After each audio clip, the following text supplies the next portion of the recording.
Good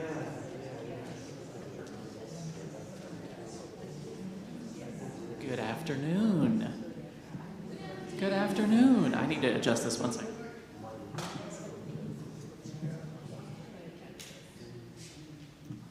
All right, again, good afternoon. Good afternoon. And welcome to Christ Lutheran Church. My name is Christephor Gilbert. I'm blessed to be the pastor of this community. Woo. Thank you, Cindy. And I'm delighted to extend the hospitality welcome to all of you here today, gathered in person, as well as those who are online watching this via live stream, and those who will watch it after the fact in the recording, as we are gathered here for this Interfaith community book discussion centered on the lemon tree, an Arab, a Jew, and the heart of the Middle East. Before I get into a little bit of thank yous, as well as a little bit of my own reflection, I wanted to first offer a land acknowledgement and then a gathering prayer. We, the community at Christ Lutheran Church, acknowledge and honor the Massachusetts and Nipmuc tribes, upon whose ancestral homelands we gather for our conversation this afternoon. We acknowledge and honor the praying Indians of Natick, who settled in Natick, built a church near us, became proprietors of lands in Natick, and were dispossessed of these lands. We honor all our indigenous siblings who have and continue to care for this place, this land, and call it their home. Let us pray. Holy God, the one we know by many names, we come together this afternoon to do the hard work of deep listening as one step on the way toward a full and lasting peace. Where hearts are fearful and constricted, grant courage and hope. Where anxiety is infectious and widening, grant peace and reassurance. Where impossibilities close every door and window, grant imagination and resistance. Where distrust twists our thinking, grant healing and illumination. Where spirits are daunted and weakened, grant soaring wings and strengthened dreams. In your holy name we pray. Amen. If you are new to this place, just a couple of housekeeping things. If you go out and down the hallway, on the right-hand side are where the restrooms are and a water fountain. And then when we conclude the program in the sanctuary here, I'll invite you all down into the fellowship hall to continue the conversation. And I'll say a little bit more about those sheets of paper you got when you came in near the end of the program. So some thank yous. Events like these, of course, are not the undertaking of one person, rather a coordinated effort of mutuality and sharing among a diversity of communities and people. So I'd like to first thank the Natick Interfaith Leaders Group and the communities that are co-sponsoring this conversation. First Congregational Church of Natick, Common Street Spiritual Center, Al-Ubyat School for Knowledge, St. Paul's Episcopal Church, the Elliott Church of Natick, Brookline Peace Coalition, and Temple Bet Zion. I'd like to thank, too, the Holliston Interfaith Group and Father Carl for the creation of the flyer for our event this afternoon. To the members and leadership of Christ Lutheran Church who supported this event and came together with hands and feet and hearts to execute it this afternoon. A thank you to our esteemed speakers for their witness and vulnerability to share their stories with you this afternoon. And most of all, I want to thank Shaheen Akhtar, who is the brainchild behind these conversations and who approached me way back in October to first attend an interfaith book conversation and then extend the invitation for us to host a conversation here on the lemon tree. Unfortunately, Shaheen could not be with us this evening as she had a death in the family at the end of last week, and she needed to travel to Connecticut today for the funeral. I invite you to hold her and her family in your prayers at this time. And because her voice is so very important in this work, I asked her to provide some words that I could share with you this afternoon on her behalf. So Shaheen would like to thank you all for joining this conversation. She hopes this gathering helps in building support for each other and being in unity. Change can start with a conversation, even in the midst of all this tragedy. We are here to build bridges. As Kofi Annan, the Nobel Peace Prize recipient, said, education is quite simply peace building by another name. It is the most effective form of defense spending there is. The true meaning of life is honoring the sanctity of every human life, whether Palestinian or Israeli. The narratives we choose to hear or avoid shape our understandings. Let us get to know one another. Speaking to the whole of humanity, God says in the Quran, "O mankind, we made you into nations and tribes so that you may get to know one another, not that you may despise one another. By doing so, we can see the other as our brother and the other as our sister. For the love of God and the love of our neighbor, we want to cross the bridge to meet our neighbor. Is our love of God valid if we do not reach out to our neighbor and be of benefit to humanity? May we find ourselves strengthened for the holy work of finding pathways to peace and unity." So thank you, Shaheen, for those words. And as she affirms so eloquently, for the love of God and the love of our neighbor, we want to cross the bridge to meet our neighbor. And so this afternoon, we are invited to meet one another where we are. We are invited to let go, to let God, and listen deeply to the stories we will receive from our witnesses and the witnesses of the story of Bashir, Dahlia, and the house with the lemon tree they both called home.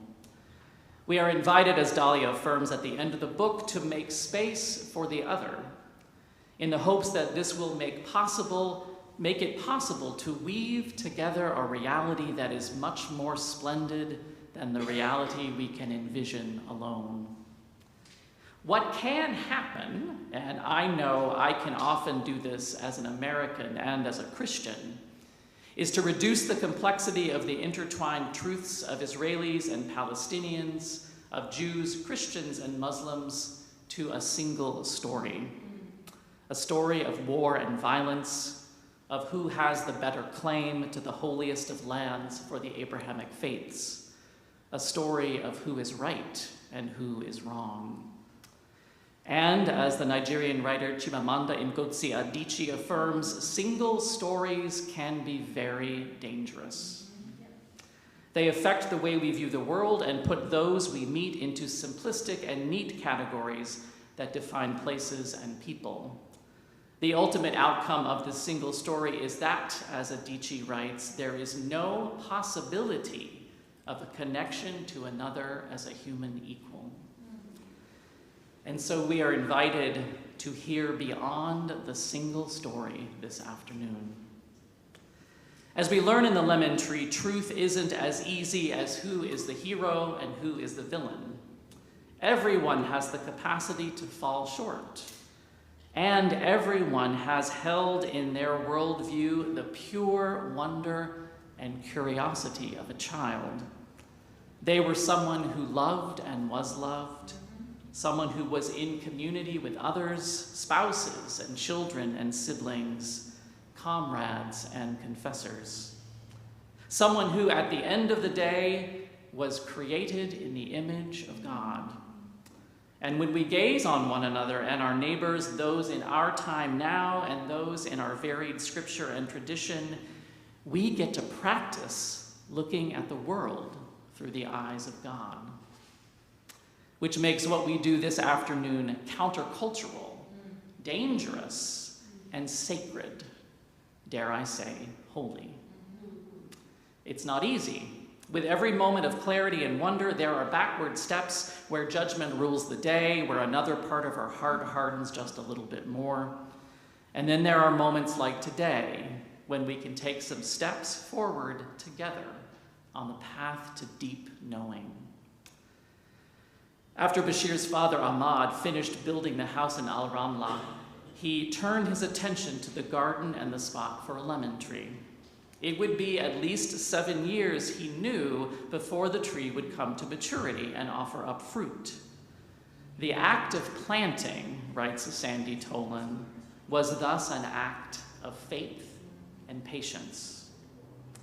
Peace does not come overnight. The seeds are planted, and over time, as we come together in conversations like this one, our collective faith and patience will bring forth sweet fruit, I believe. In the book The Lemon Tree, Dahlia and Bashir recognized each other's history and listened to each other, which helped them find friendship and humanize each other. We will start today's program with the author Sandy Tolan being interviewed by NPR journalist. It's a little synopsis of the book. Let me get my phone.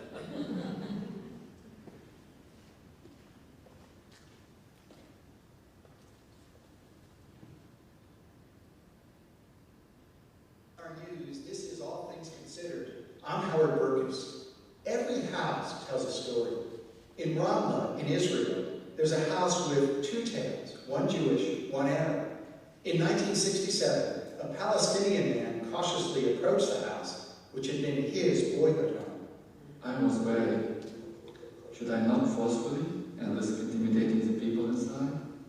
Or knock softly and risk that the people would not hear me? Bashir al-Fari stood at the home his father built, wondering about the lemon tree his father planted in the yard. Bashir's family was forced from the stone house in 1948 after the creation of the State of Israel and before an Israeli family moved in. And I said, is it possible for me to come in and see the house?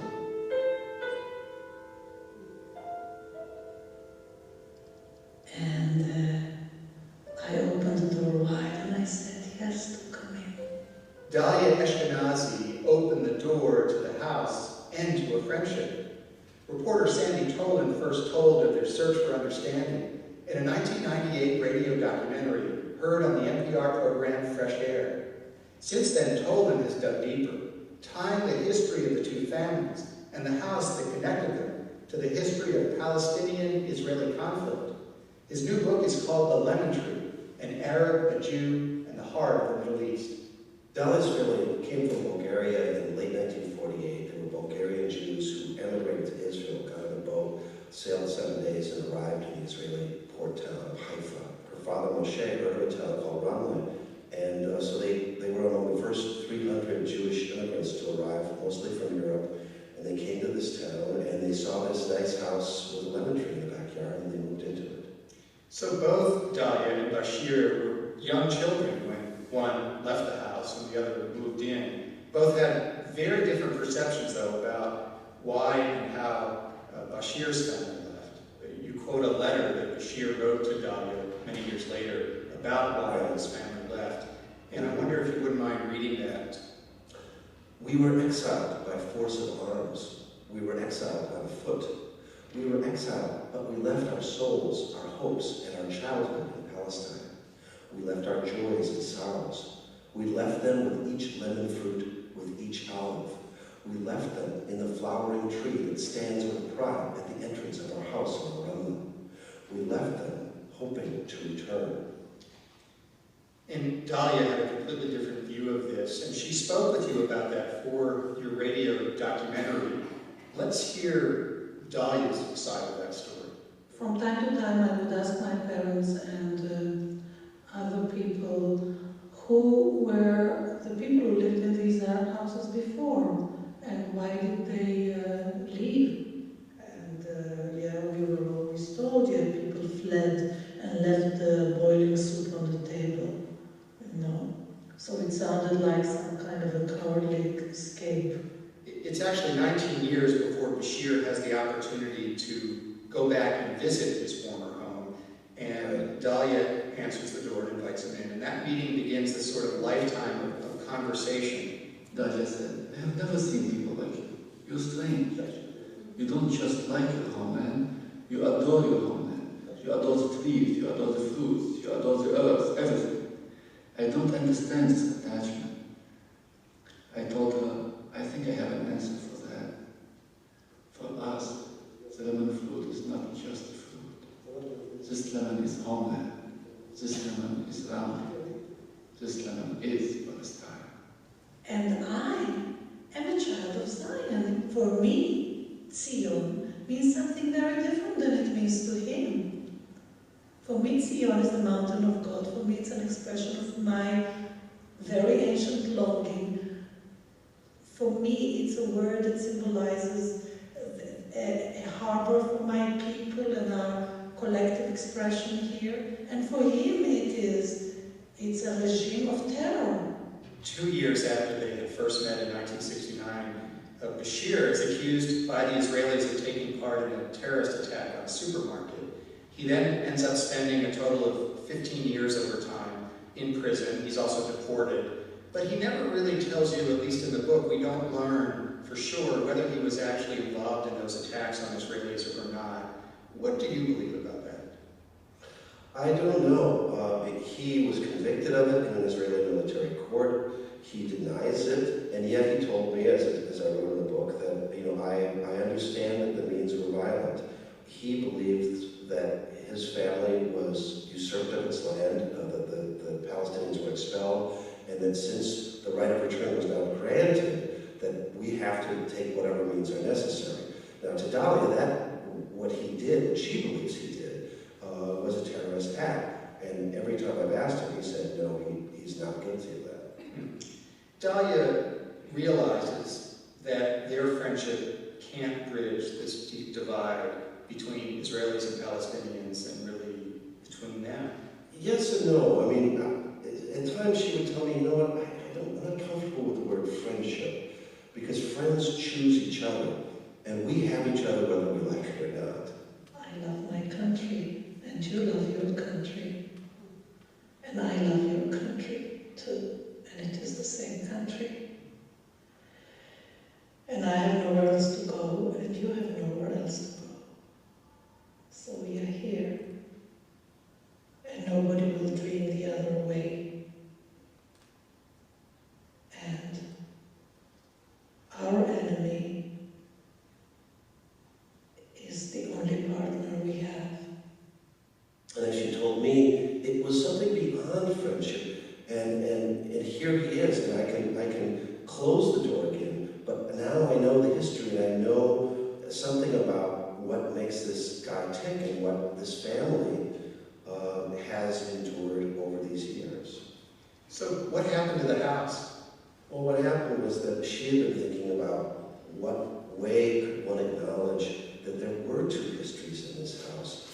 And so she came and requested a meeting with Bashir, and he was happy to meet with her. And she said, Bashir, what shall we do? Maybe I could sell the house and give the proceeds to your family. And he said, no, we cannot sell our patrimony. And she said, well, what do you think we should do? And he said, well, I lost my childhood there. I would like this house to be turned over as a kindergarten for the Arab children who now live in the town of Brookline. And she and her husband readily agreed. And they also said, look, at a later point, they said, we want this to be a center of dialogue for Arab and Jew called the Open House. And that's what it became, both an Arab kindergarten and a center for encounter between Arab and Jew. What happened to the lemon tree? Well, in 1998, the lemon tree died. And a few years later, Dahlia, with some Arab and Jewish children, went out and planted another one. Bashir wasn't able to come because he's not allowed to go to Israel from Ramallah. But she planted it with the hopes that one day both families could enjoy the fruits of this lemon tree. The book is The Lemon Tree, an Arab, a Jew, and the heart of the Middle East, and the author is journalist Sandy Tolan. Sandy, thanks for joining us. Howard, thanks so much for having me. I really appreciate it. You can hear Sandy Tolan's original radio documentary on our website, npr.org.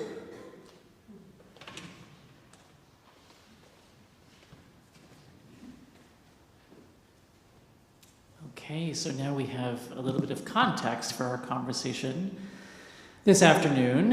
And if you didn't see when you came in, if you have yet to read the book or you want to get a copy for a friend, we do have some available for sale thanks to our friends at 10 Tree Brook. $16, you can't beat it. So those are out there for that, for you if you so desire.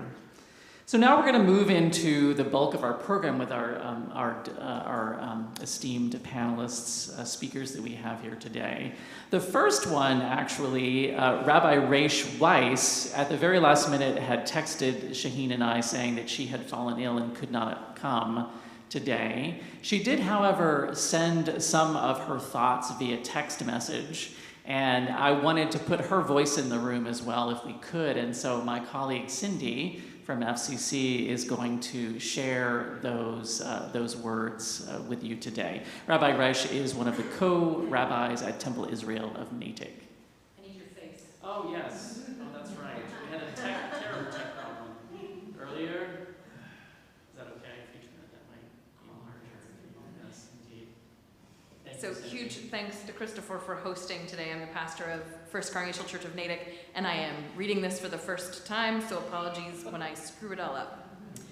So Rabbi Raysh said she was thinking about a Talmudic text for today, one which gives her comfort and has captured her imagination for some time now. It's from the Talmud, Berachot 56b. One who sees three things in a dream will see peace: a river, a kettle, and a bird.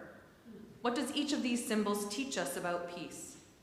The river is the lowest level of peace, for a river separates land from land and therefore is peace at the most basic, the cessation of violence through separation of matter. The kettle is a deeper understanding of peace because it allows an intermediary, two disparate and often opposite forces to coexist. Water and fire cannot allow the other to exist, for water would extinguish fire if not for the kettle. The kettle allows the water and fire to exist and to interact. Actually, the water is transformed by the relationship. It moves from a liquid to a gas. The bird is the ultimate symbol of peace. It is a relationship of different realities that must depend on one another. A bird has claws and wings, two realities that intertwine and become dependent on one another for the bird to both walk on this earth and fly in the sky. We're barely even at the river right now. Right now, first and foremost, we pray for the bloodshed to cease.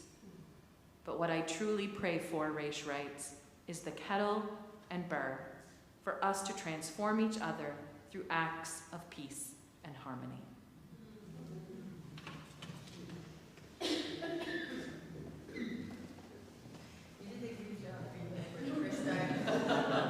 Thank you, Cindy, and thank you, Rabbi Raysh, for those beautiful words. I'd now like to introduce and have us welcome Rabbi Tiferet Berenbaum, the Rabbi of Congregational Learning and Programming at Temple Beth Zion in Brookline. She received rabbinic ordination as well as a Master's of Jewish Education from Hebrew College in Newton and is currently pursuing a doctorate in educational leadership at Lesley University in Cambridge.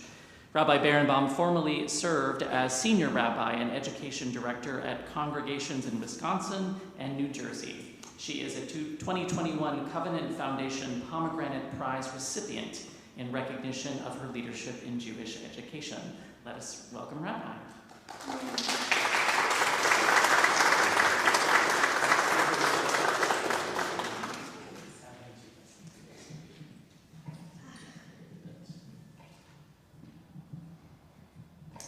I'm also reading this for the first time.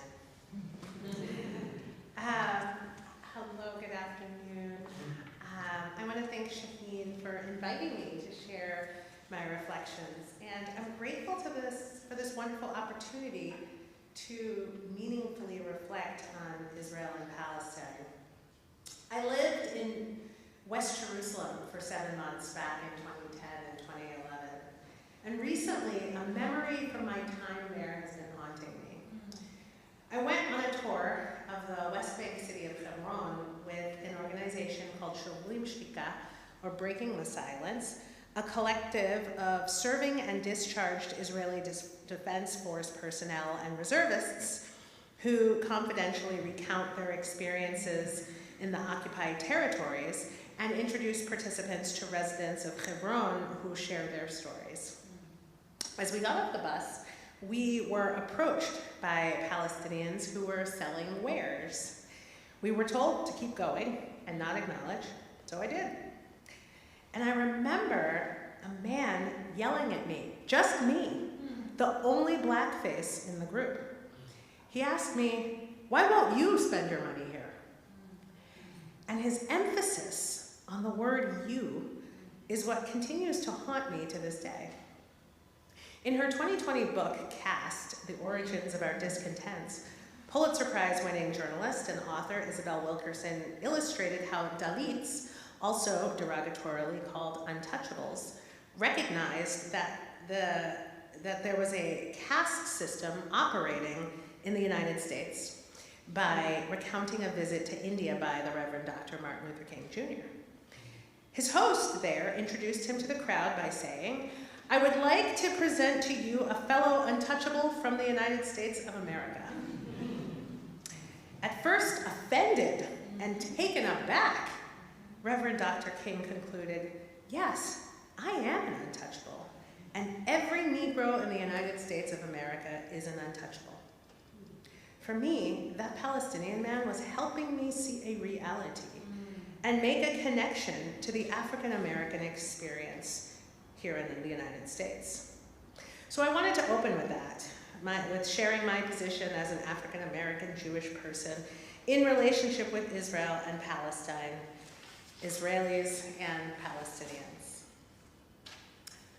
I have not read The Lemon Tree because I could not find the audiobook.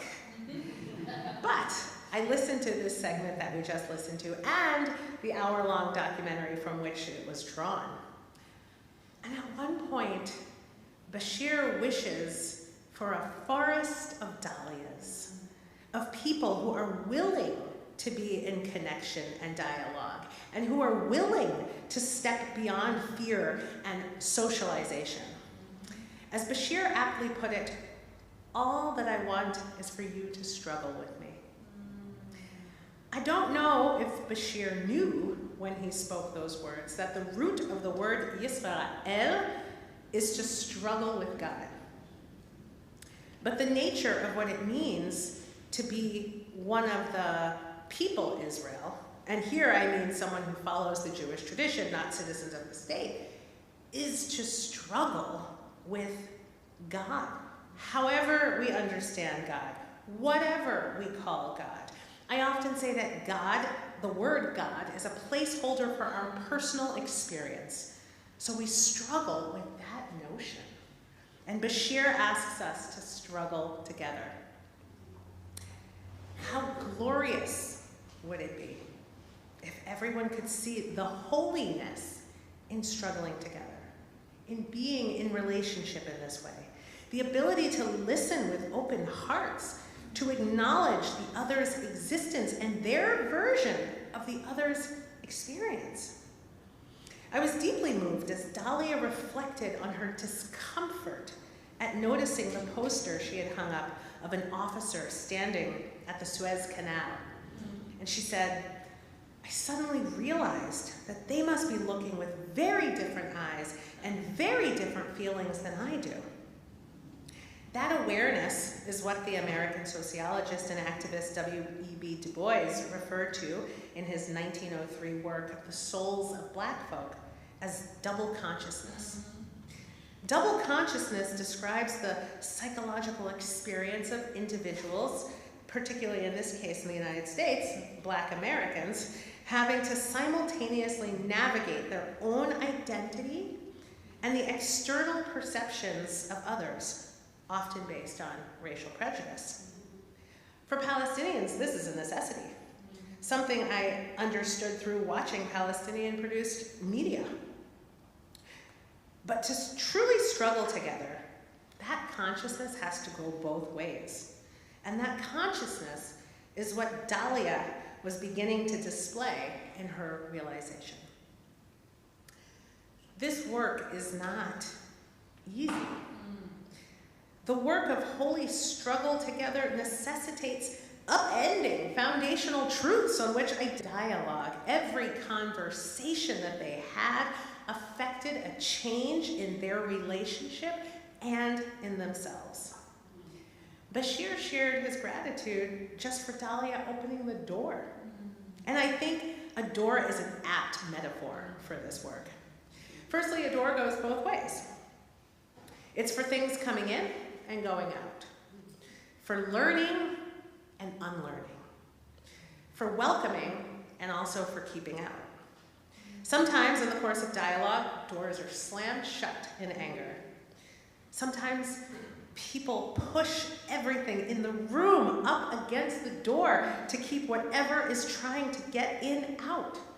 It's too painful. It's too dangerous. This work is not easy, but we struggle together. And I don't want to appear Pollyanna-ish and pretend that everyone is ready and willing to come to the table and that we just have to work through it. The reality is, there's so much fear. There's fear of the other, fear of the unknown, and so much pain. We have no control over what the government of Israel does or doesn't do. We have no control over what Hamas does or doesn't do. But we do have control over whether we choose to struggle together.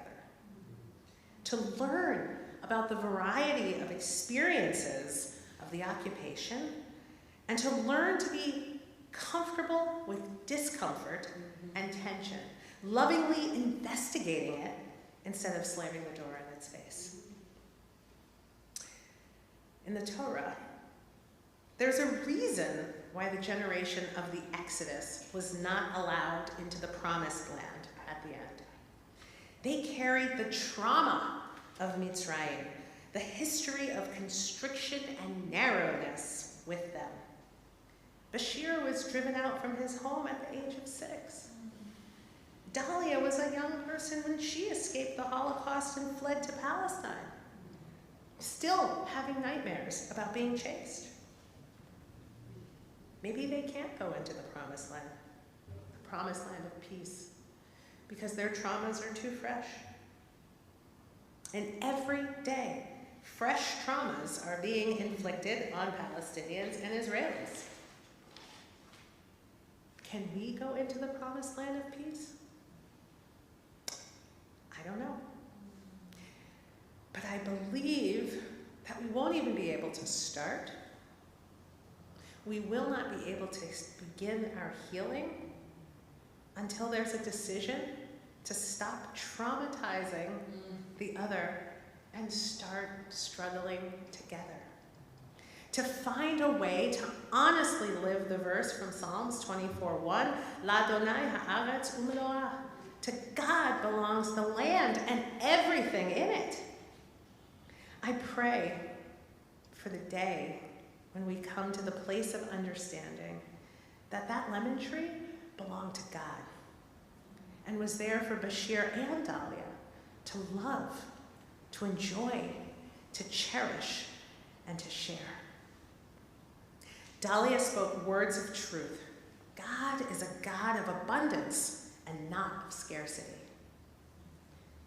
May we trust in this abundance, greet each other with curiosity and not fear, and honor the difficulty of this sacred struggle together. Thanks.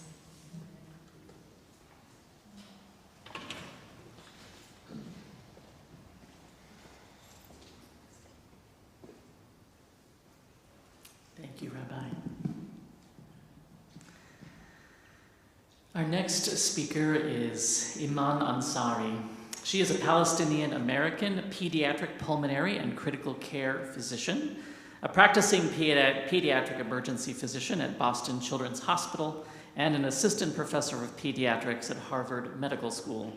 She is the head of the PICU committee at PCRF and has been active in the space of health and humanitarian aid to Palestine. Let us welcome Dr. Ansari.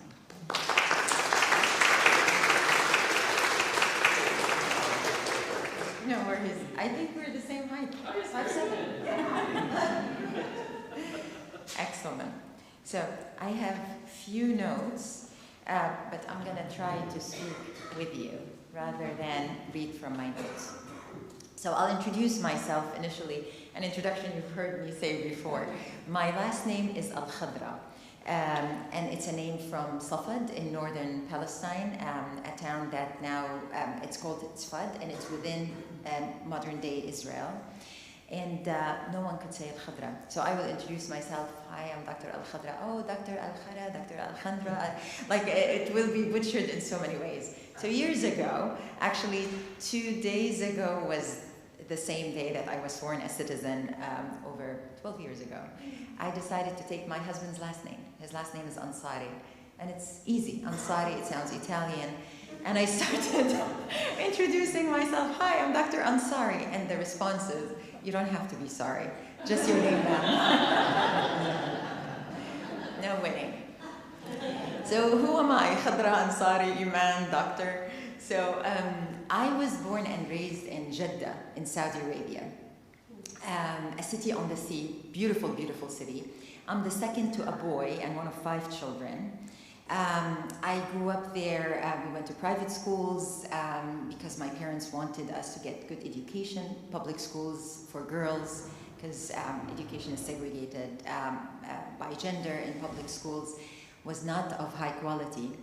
And then my dad worked very hard. Hard work is part of my upbringing. And with that, he made some money, and with that, we started traveling to Switzerland. I grew up skiing. People ask me, you skied in Saudi Arabia? No, we skied in Switzerland. He took me to my first opera, and I love opera, and last night I was in an opera. And we loved knowledge. We loved education. Having a high level of education is a quintessential Palestinian thing, I would say, but also oppressed people in a diaspora thing as well. That's a common thread between all of us. So I wanted to go to medicine, and my dad said, no, you're a woman, and ultimately you will put that degree in your kitchen. Go to literature, science, whatever you want. You're being prepared to be a good wife. And I insisted, and things got heated, and eventually my brother told him, let her. If she goes to medicine, she'll be so busy studying, she will not have time for trouble. No boys, no drugs, nothing. My dad bought it, and I went to medicine, and I was buried in 6 years of medical school, and ultimately graduated, top of my class, which is not unusual for Palestinians, and I'll get to that. And then I did my internship, and I told him I want to do what my older brother did. He came to Boston, he went to the Deaconess before it was BI and Deaconess, became a cardiologist, so I want to follow in his footsteps. And he said, absolutely not. Like, are you insane? Of course you will not travel to Boston to study like your brother. You're a girl. And I told him, so what do I do? Like, change my gender? Like, what is necessary? And he's like, you have to get married. And I was like, that's easy. So I started working in my hospital, handsome Palestinian guy, Palestinian Saudi, showed interest in me and asked me for my phone number to get to know me. And I had to do a very quick calculation here. Like, do I want to stretch this on, or do I want to come to the US as soon as possible? So I told him, listen, do you want to marry me? And he said, sure. And I want you to imagine that. This is Saudi Arabia. This is conservative Saudi Arabia, where women and men don't talk at all. I was one of 4 girls out of over 50 who covered their face and their hands. I didn't cover except my hair. My face was showing. So my husband was in shock. I think 30 years later, he's still in shock. And we got married and moved to the US. When I arrived here, people told me before coming here, don't say you're a Palestinian. Especially in medicine, there are a lot of Jewish physicians. If you say you're a Palestinian, they will target you. You will not be able to finish your education. They will put a lot of hurdles in your way. I didn't listen when I was growing up to what women can do. I don't listen. I listen, but I try to rationalize what I'm hearing. Does it make sense or not? So I said, I'm a Palestinian. And not only it did not matter, it actually engendered support. So my hero, my biggest supporter, and I think I have his gift, I carry my cards in his gift, was Dr. Larry Wolf. He was the head of HEMONC at Tufts, where I did my residency. And he championed me. He was a sponsor for me. Not in spite of being Palestinian, but because I'm Palestinian. He's like, she is a force of nature. If she made it here, she will do amazing things. I want her in my residency. And he continued to champion me even through health struggles later on. His wife read my breast biopsy pathology slide. Like, he has been a father to me over the past 28 years. I thought, maybe it's not Jews in general, maybe it's Israelis. So I started my fellowship, and my classmate was Israeli. And I thought, okay, so he's the one who will, hurt me. And I still told him I am Palestinian. And initially, he was worried of me. I was worried of him, for sure, with all the messages and the advices. And we became best friends. And he opened my eyes about his narrative and his perspective and his history before coming to Palestine and making it Israel. And I started talking to him about my side of the story. And he said he was born in the US, lived in Canada, and then went as part of a large group of Jews who immigrated to Israel, and he did his high school, medical school there, and served in the army. And after meeting me and hearing my story and becoming my friend, he said, I will never put an IDF clothes on me ever again. Because I became a person to him. I'm no longer the enemy. And he is a person to me, and he's no longer the enemy. And from there on, a lot of people came into my life. A lot of people became my friends. My best friend, actually, and the one that I go out with every month for breakfast, is Dorothy Albert Rosenberg, who's the mother of my daughter's best friend. And she's not only Jewish, she's the daughter of Holocaust survivors, and her daughter is like my daughter, and vice versa. I'm not saying that to say everyone is the same. So whenever someone asks me about a book to read, to learn about this history, and they always start by saying it's complex. And to me, it's really not complex. It's a story of people who have suffered for thousands of years. There's no question the Jewish people have suffered and continue to suffer. Anti-Semitism is not an issue of the past, it's an ongoing issue. But anti-Semitism is not a Palestinian issue. And I'll tell you why. Whenever someone talks about anti-Semitism in the Palestinian solidarity movement, I find it preposterous. And I answer them by telling them one thing. Do you think if anyone else came and forcibly displaced me from my home, took my land, oppressed me, killed my children, I will be perfectly fine with them, and I only have a problem with Israelis because they're Jews? There's no way.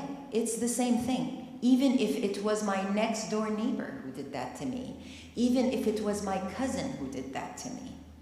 So we're not anti-Semitic. We just wanted to live in our land. We love our land. It is our land. It's not a question if we will go back to our land. It's a question of when. And that brings me to who are my parents. So my father was born in Safad in 1939. He was 8 years old at the time of the war. He remembers everything. My mom was born in Haifa, and she was 3 years old when 1948 happened, and she remembers nothing. She remembers Syria. Both of them were displaced to Syria, grew up in Syria, got married in the 1960s, and moved to Saudi Arabia, where I was born and raised. They did not teach me to hate Jews. They did not even talk about the war of 1948 and about their displacement. They taught me to love being a Palestinian, to be proud of being Palestinian. Being Palestinian is so special. We're from the land of the prophets.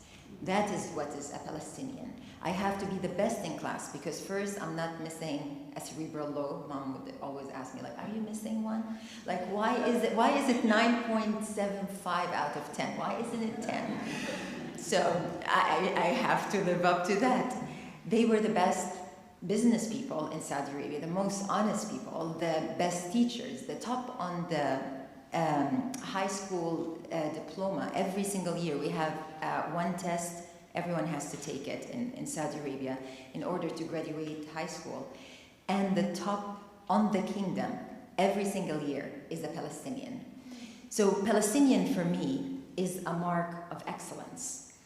And that's how I grew up. The culture, the music, the food, everything about it is something positive. I did not think Palestinian is a negative thing until the past 18 months.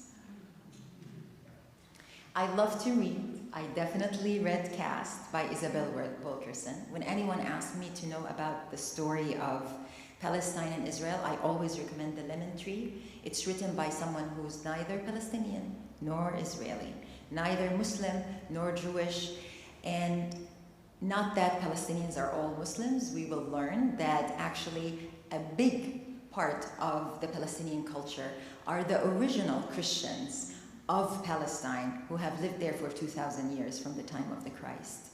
The second book, I would say it's called A Paragon by Colin McCann, and it's about an Israeli father who lost his daughter and a Palestinian father who lost his daughter and how their friendship grew up together. So I would recommend both books. And now, education is something and knowledge is something different. You don't need an education. Education is a form of obtaining knowledge, but you obtain knowledge in my book, in my mind, by reading and reading and reading. So I've been reading nonstop for the past 18 months, and I would encourage you to journey with me. And the last book I read was Being Jewish After the Destruction of Gaza. And I highly recommend it. It's by Peter Beinart, because it is something to read a book by a Palestinian that elevates my plight and affirms and validates my story. And it's something else to read it written by an author who's Jewish, who's an Orthodox Jewish and very religious, and yet he sees my humanity and he sees the injustices done to me. And he sees a way forward. So, which is really important. Now, I'm gonna close with few thoughts. When I learned the story of my friend, Dennis, I wanted everyone from my community to know why it matters to the Jews to have a place to be safe, why it mattered to them to go and make Palestine their land. They thought it's a land without people, that is the narrative, but why did they come in the first place? And I also wished that someone can take our story to the other side and tell them the land had people. The people love their land. The people did not want to leave their land. They didn't leave soup on a stove. They didn't do any of these things. And the people will return. It's our land. We will return. It's a matter of when, it's not a matter of if. And then, after you know, what are you going to do about it? Now we know. Now everyone knows. The past 18 months uncovered a lot of untruths about the story of Palestine, about what happened in 1948, what happened since 1897, since the decision was made to find a land without people, to find a land without people for people without a land. So the question is, what would you do about it? There are two models. There is a model of Ari Shavit, who tells you all of this happened. Yes, and we kicked them out, and we killed them, and we did all of this. And we would do it all over again because we need a land for us. It's about us. I don't care about the other people. And there is a model like Peter Beinart, like many Jewish friends right now who are leading a lot of the Palestinian solidarity, like my brother, Noam, who's from my hometown. You will hear about that. Who would say, not in my name, not in my Jewish name. So I ask you as well, now that you know that there are over 40,000 Palestinian orphans, now that you know that there are over 20,000 killed Palestinian children in the past 18 months with our American dollars. This is not a Palestinian and Israeli issue. This is an American issue. It's my tax dollars killing my own family. What are we going to do? We are responsible. So, few quotes. Sorry, because if I don't give you a quote towards the end, I'm not a Palestinian. So, a few quotes. As a physician, I would tell you, Paul Farmer said, the idea that some lives matter less is the root of all that is wrong with the world. When I sit and I think, I want to keep my kids alive, and the only way to keep them alive and to keep them safe is by killing Jews. If someone sits in their home and think the only way we will be safe as Jews is by killing Palestinian, this zero-sum mentality is the enemy, and we need to stop that thinking. When Dalia asked, you know, this is my country, I love my country, and this is your country and you love your country, how can we solve this? We can solve it by saying it cannot be the country only for the Jewish people. It cannot be a country for only the Palestinians. We can coexist. We can live together. We've lived as Palestinians. It's one of the most pluralistic areas in the world because people have come over centuries, over millennia, and lived there and coexisted there. We can coexist there. A quote by James Baldwin that you will appreciate. The children are always ours. Every single one of them. Every single child who was killed on October 7th is my child. Every single Palestinian who has been killed since the 1920s and the 1930s, and the 20,000 that are killed right now, the largest population of amputees right now are our children. And he says, and I'm beginning to suspect that whoever is incapable of recognizing this may be incapable of morality. Finally, to you, Father, I'm going to go back to Kofi Annan. He said, there is no trust more sacred than the one the world holds with children. There is no duty more important than ensuring that their rights are respected, that their welfare is protected, that their lives are free from fear and want, and that they can grow up in peace. May all our children grow up in peace. Thank you.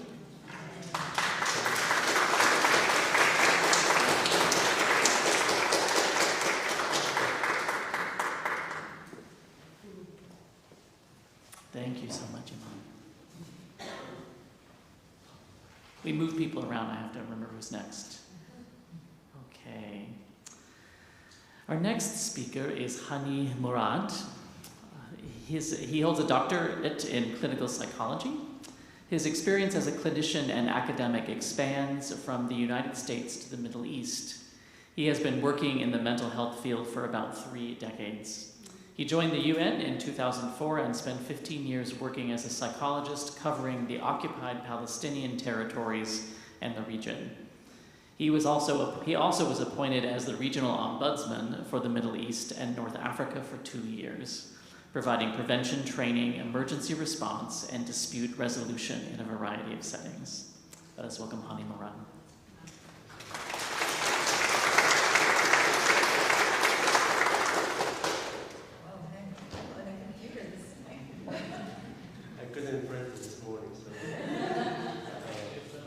Yeah, I think it's good. We're the same. Yeah, the same height, the same weight, the same thing. Well, thank you. Is it the Reverend? Pastor Christephor. And thank you the congregation for hosting us and spending this afternoon with us. I was born actually in Nazareth. It's very time to be in church and be born in Nazareth. And my family lives north of Nazareth in a small village used to be small actually when I was growing up, but now it's bigger, called Kaframanda. At the time when I was young, we didn't have electricity yet in Kaframanda until 1976. As a Palestinian or quote-unquote Israeli Arab village, we did not have the development, certainly, and budgets and attention from the government. So I kind of studied on this lantern thing growing up. And when it was time for me to go to high school, there was no high school in my village, so I traveled to Nazareth every day. So that was growing up. And just to relate to some of the themes in the elementary, certainly the issue of identity was very evident for me from a young age. When talking to my dad and to my granddad about our kind of situation in the village, surrounded by different Jewish settlements who looked very different and had different facilities and amenities and different schools and different budgets and the way they really lived their lives, we felt that we're a small minority. And a small minority that were labeled as Israeli Arabs. So the label itself kind of triggered my imagination earlier in my life, thinking of we did not exist before Israel means. What were we before Israel existed in 1948? We just started in 1948. We didn't have any roots, any history, and come to realize that we're really Palestinians, but we're not supposed to call ourselves Palestinians. So issues of identity, belonging, have been really with me for a while. And the same thing for the vast majority of the small minority who was allowed or stayed in proper Israel after 1948 Nakba or catastrophe. So to me, the lemon tree is really the story of so many Palestinians. The story of you as a Palestinian being treated as somebody who is less, certainly, and I experienced that firsthand as a Palestinian person with Israeli citizenship who was born in that country. Experienced it in schools, in jobs, in opportunities, and just the day-to-day treatment when you walk down the street and you are asked for your ID card because maybe you look different. So issues of discrimination, injustice have been really, part of my growing up. So I was able to graduate from high school, and I went to Haifa University for my undergraduate degree. And at the university, there was another different kind of experience, certainly for me. I was initially part of Israeli Jewish and Israeli Arabs, I guess, dialogue called Shitfoot. I don't know if you remember that. Okay. That was like a long time ago. But yeah, there were some Israeli Jews who kind of had, some sympathy for us, but the vast majority really did not. The vast majority of my, should I call them peers or colleagues or classmates, saw us as, a burden or someone who don't need to be around, really. And when you hear the news on the radio, it's a reinforcement of that. I remember when I was in high school, the governor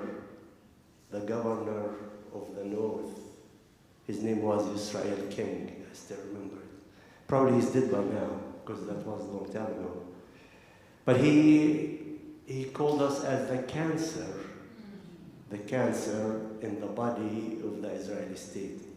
Not the Palestinians outside, but those who stayed inside. And the labels continue. Raphael Itan, who was the Joint Chiefs, he was a military guy, called us cockroaches, actually. Cockroaches mean bakbou, right? So we should be in a bottle, actually, not even free to roam. Anyhow, so the experience for me is really one that does not reflect my friend and colleague and neighbor. It doesn't reflect that. I'm glad that you had that kind of experience coming to the United States and meeting people who kind of adopted you, who were Jewish, and adopted you or, treated you well, and they were really supportive. That wasn't my experience growing up in Israel, really. I certainly had a few friendships with Israelis. One that, I was close to, but the vast majority really, they have been indoctrinated in a way that to see us as the enemy. And when you think about it, the Palestinian community inside Israel was under military rule from 1948 to 1966. Now, how can you put your citizens or segment of your citizens under military rule and the rest of the 85% of your population are free to roam where they want, is kind of mind-boggling to me, but nonetheless. So, for example, if my dad, who used to work in construction in Haifa, he couldn't leave my town to travel to Haifa without having a permit from the governor, from the military governor of the north of Galilee. So until 1966, that was the way it was. And in December, I think December or January 66, they took away that. And 6 months later, they moved the whole system into the West Bank and Gaza after the June 5th war, the 6-day war. So how do I relate to this book in my bringing up? It's through the stories that I heard reluctantly from my dad and my grandparents. My granddad did not want to talk about Al-Nakba, what happened in 1948. And I think now in retrospect, I think I could understand why. I think they were such in a shock at the time that they just don't want to touch it. It's too raw, actually, to touch it. Maybe for them individually, on the emotional level. But also they wanted really to protect us, the young, the children. Because anybody who tried or maybe even thought about being political was severely, severely punished. I know from my own village that there were 3 teachers who were arrested because they met with somebody from Jerusalem at the time. I don't know what they planned, I don't know what they wanted to do, but they came in the middle of the night, they arrested those 3 teachers, and they were gone for almost 15 years. when they were released, they weren't the same. Actually, one of them have such a severe psychological problems that they couldn't function, and they passed away not too long after they were released. So the eliminatory is certainly an opportunity for us to reflect on what happened in 1948 and to be honest about the historical facts that many Zionist leaders have recorded in their own diaries or wrote in books, the likes of Jabotinsky, Ben-Gurion, Weiss, and many others. And the way I see it, and the way I understand it, and I hope I don't become very provocative here, is that when Herzl convened that 1897 First Jewish Congress, he wrote in his diary, and I have it here, I could read it to you, that he envisioned the creation of a Jewish state. And he said, in 1 year, in 5 years, but in 50 years, there's going to be a Jewish state. And the idea was it's going to be exclusive. And that's the crux of the problem.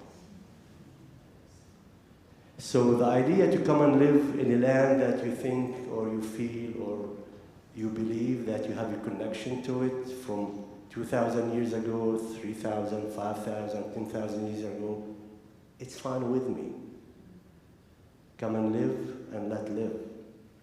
But if you're going to come and create a new system where you're going to be the dominant and you're going to be the master, that's not going to work for me. And believe me, if I ask you the same, it's not going to work for you either. Because as a human being, we aspire to be treated with humanity, with dignity, inequality, and justice for all. But when you differentiate and you create different stratas and different systems for different people, those who are oppressed will not accept it. They might be quiet for a while because for whatever calculations, they decide not to speak out. But the minute they have the chance, they will do something about it. Just a human nature.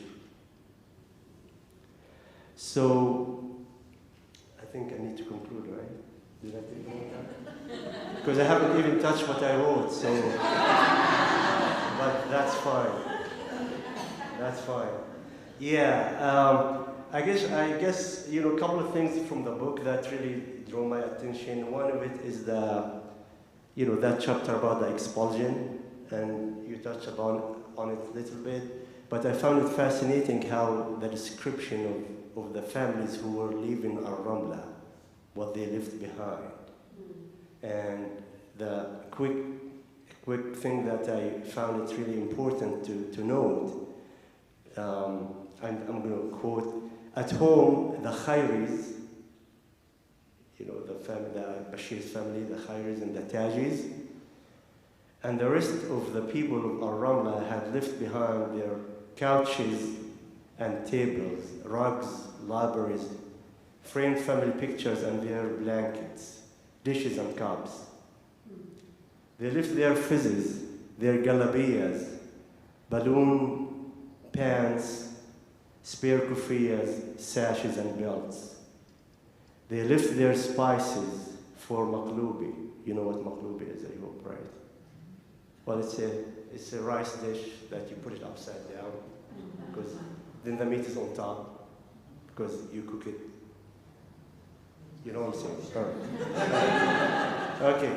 And grape leaves in brine, and the flour for their date pastries, They left their fields of wild peas and jasmine, passiflora and dried scarlet, and anemoine?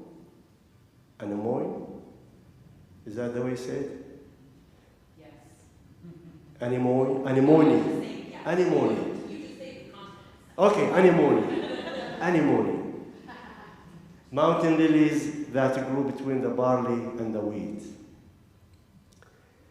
And the other one that is really found it to be very profound, that illustrates the need for us to be honest about what happened in 1948 Nakba, is the following quote. Houses tell the story more than history books. Within their bricks lie the truth of the people, silenced and shunned by all. And if those houses can speak, they will tell you that the 1947 partition of Palestine was a raw deal for Palestinians. On the eve of the 29th of November 1947, the Palestinians were 70% of the population, the Jewish were about 30%. The Jewish population owned about 6% of the land. The Palestinians owned 94% of the land. And the partition plan was to give the Jewish population, or the future Jewish state, 56% of Palestine, including the vast majority of fertile land and fresh water. And what you hear often is that we accepted the partition and the Palestinians refused it. I just want to ask you here, who in their right mind will accept such a division? Unless you are psychotic or total drunk, you will not. Any normal human being will say like, huh? Right? So, in any case, I hope at some point we all will witness some justice. Not just for Palestine, but for all the indigenous people around the world that have been oppressed, enslaved, dispossessed, killed, massacred.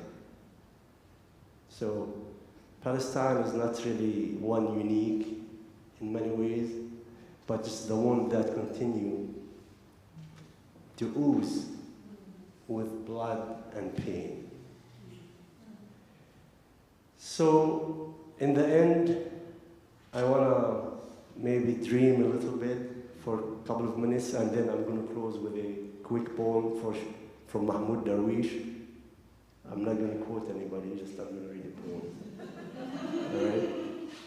Okay. So, if we as Christian Jews and Muslims truly believe in our values, which are based on morality rather than on politics, we will be horrified and repulsed by the persecution and the conditions imposed on the Palestinians. And what happened in the past 18 months has been such a horrendous thing that we all have to stop and do something about. I dream of the day in which human rights, international law, justice, and fairness are applied equally to all human beings without preference or privilege to their color, ethnicity, or religion.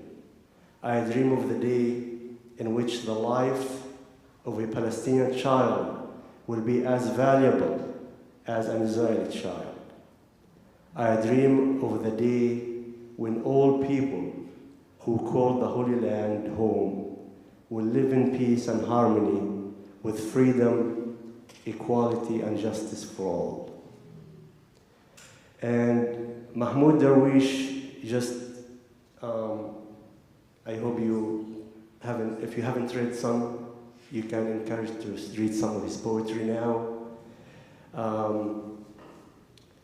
Wrote a small poem called Think of Other. And in that poem he said, and I quote, "As you prepare your breakfast, think of others. Don't forget the pigeon's food. As you conduct your wars, think of others. Do not forget those who seek peace. As you pay your water bill, think of others, those who are nursed by the clouds. As you return home, your home, think of others. Don't forget the people of the camps. As you sleep and count the stars, think of others, those who have nowhere to sleep. As you liberate yourself in metaphor, think of others, those who have lost the right to speak. As you think of others far away, think of yourself and say, if only I were a candle in the dark." Thank you.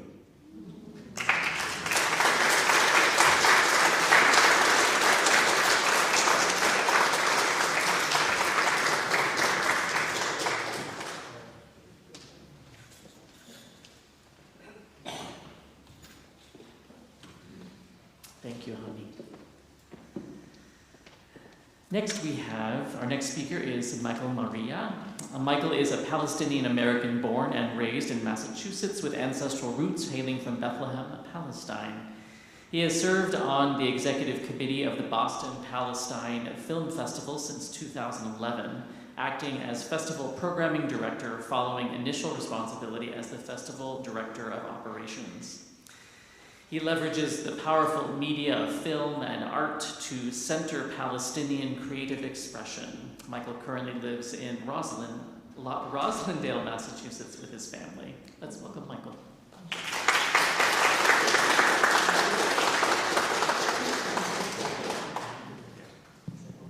Yeah, we're good? We're good. Thank you, Pastor. Appreciate it. Thank you, everyone, for taking the time out of your day. As you said, I'm Michael Maria. I am born and raised here in Massachusetts with Palestinian ancestry and roots and heritage. And my ancestry goes back to Bethlehem for centuries upon centuries. And the way that we know this is through our baptism records in the Church of the Nativity in Bethlehem, where I was baptized and where my family was baptized century upon century. And so I have a real pride in having that direct connection, knowing that we come back from this one sacred space. And I also have my 23andMe reports to back it up as well. But really a lot of pride. But being born and raised here in Massachusetts, I looked for ways to really tap into my Palestinian identity and my heritage and to keep that alive here in diaspora. And I navigated through a number of ways over the years, and then ultimately landed on the Boston Palestine Film Festival, which I've been with since 2011. And the festival has the mission of centering Palestinian voices through the powerful narrative of film and media. And I'm just really proud of that institution and what it's done for the Boston area for all that time. There's so much tremendous creative programming that comes from the Palestinian community that we showcase each year. But two things about the festival that I want to touch on, which is that, first of all, the films are made by people of all backgrounds, by any identity. So we have Jewish directors, Palestinian directors, people of any nationality, just so long as that content centers Palestinian voices and perspectives. So that's really the core of our mission. And like our directors and our creative content creators, our audience is incredibly diverse and complex and growing, and it's made up of Israelis and Palestinians and Jews and Christians and Muslims and Asian Americans and Black Americans and atheists and people of all walks of life, but people who want to come to directly learn from Palestinian voices, because there's many other channels for people to hear from non-Palestinians and from people who wish to speak on behalf of Palestinians. But the festival is about centering Palestinian narrative. And so actually, in that vein, I'd like to invite any of you here, please, it is always welcoming to anybody who looks as Palestinians as equals based on equity and fairness and open expression. So I welcome all of you to the festival at any time. And pivoting to the lemon tree and a lot of the themes that we get from that book, I'd like to talk about, number one, some films where I see that theme recapitulated, and then to close with just a personal story that also ties into the lemon tree as well.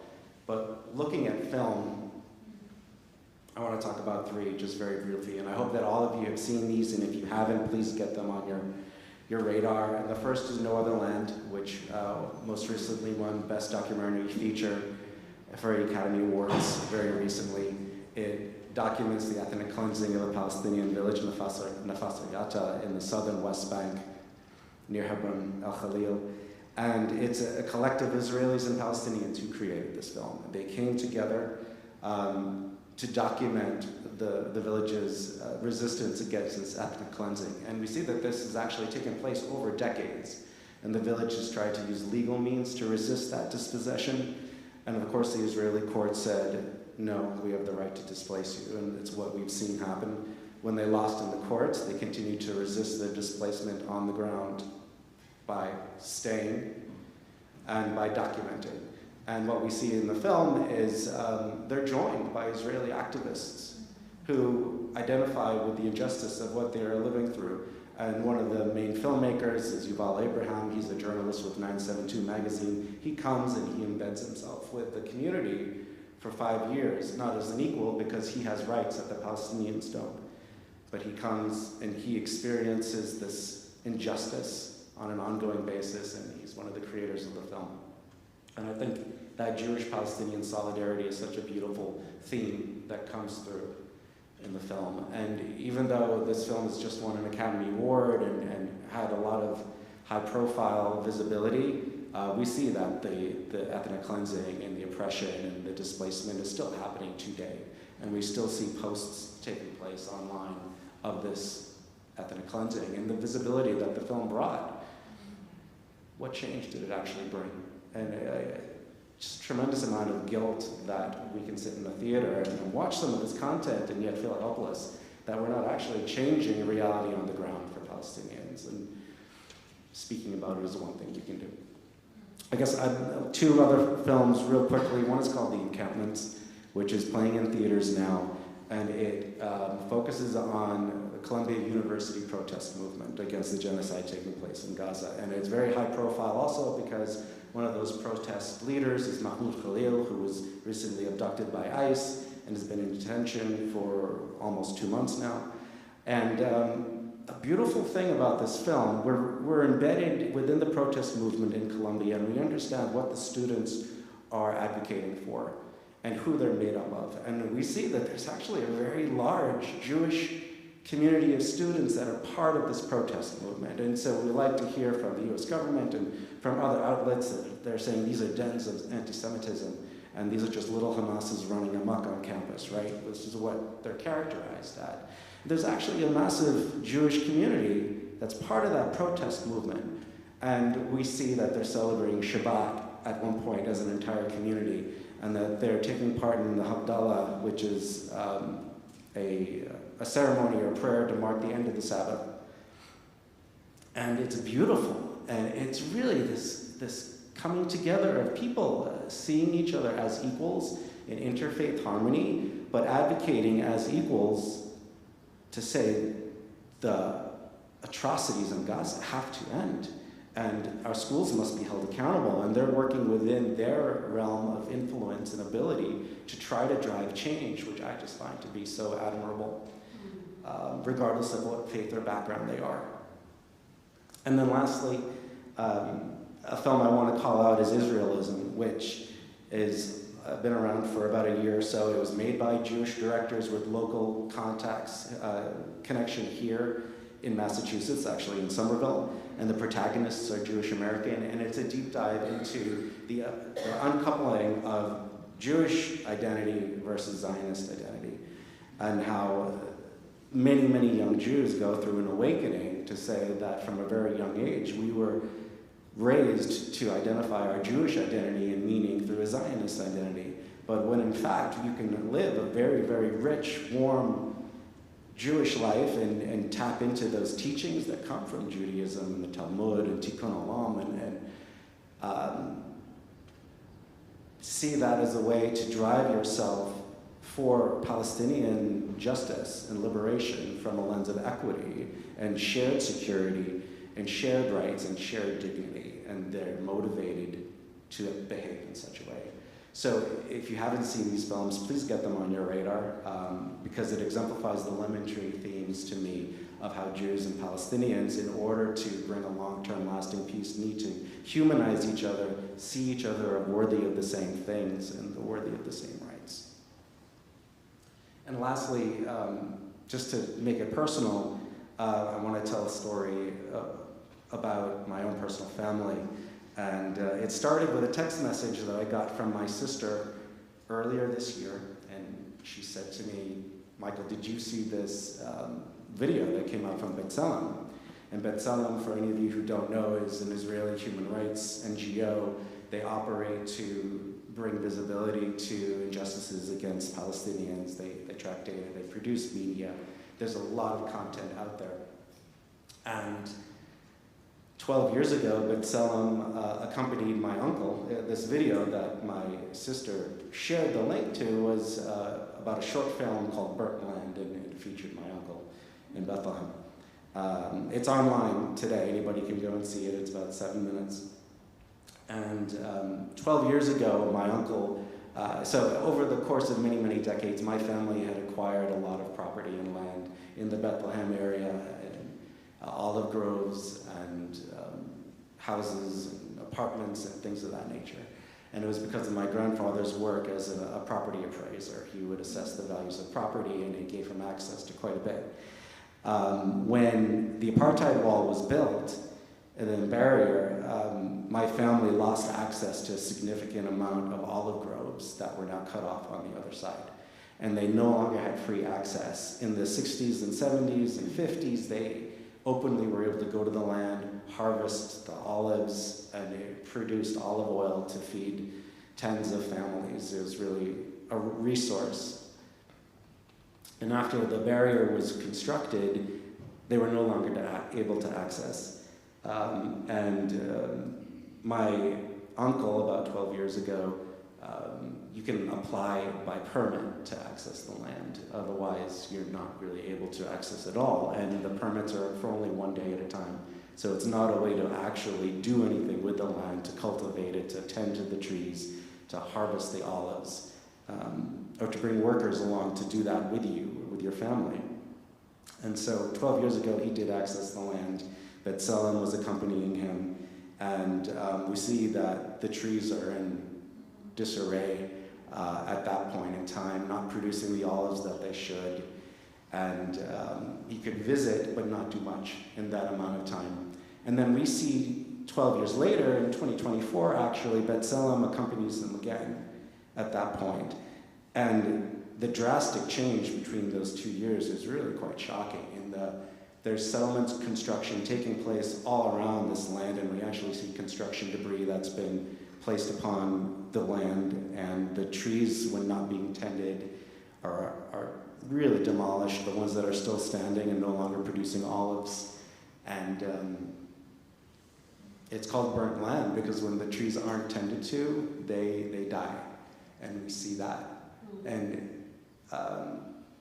it's really quite sad, the injustice of just that mere situation, and you can see the real pain in my uncle's face as we're watching him see the status of this land that he lives on. And at one point, there's an Israeli settler woman who walks down the road, and she has a bag of something, and they're conjecturing that it could be a bag of olives that they went and collected themselves. And all my uncle can do is stand there and watch with a bit of disbelief, and the injustice of that mere situation is quite shocking and seething. And this type of situation where no one's been killed, no one's been hurt, but the injustice of it is so penetrating to me.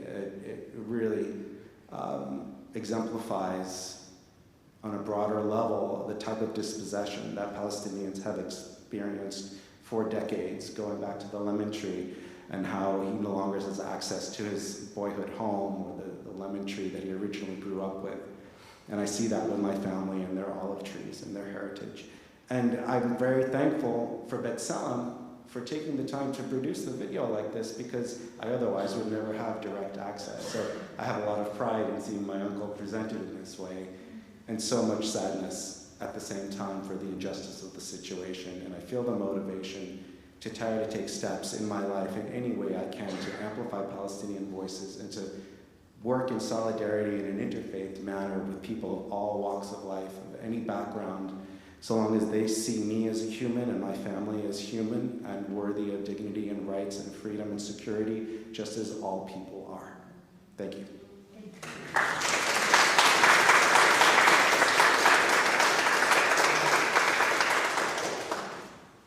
Thank you, Michael. Noam Shorech is Director of Computational Biology and Institute Scientist, Broad Institute of Harvard and MIT. He grew up in Israel, living first in Tzfat. I was going to say that, and I didn't want to butcher it. Living first in Tzfat and then in Jerusalem. When he was 13, Noam joined the Peace Now Youth, and later was part of the founding cohort of the Ratz Party youth movement. At the age of 25, after serving in the IDF, as well as completing a bachelor's degree, Noam moved to Seattle to pursue a PhD in physics. Noam has 2 sons, and since 2001 has lived with his family in Newton, Massachusetts. Noam is part of a vigil group that has been standing every Sunday since October 2023 in front of the Massachusetts State House, calling for ceasefire, humanitarian aid, hostage exchange, and diplomacy. Noam is also a member of SAWA, a Newton Area Alliance for Peace and Justice. Let's welcome Noam.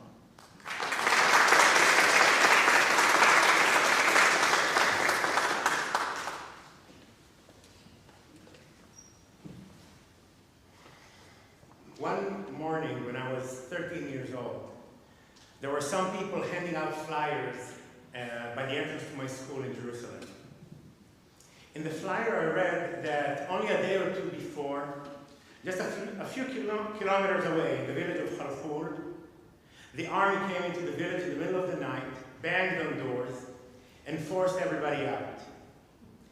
They made the men stand separately for a few hours, and during that time, some of the men were forced to walk on all fours and bark like dogs. This was shocking to me and did not make any sense.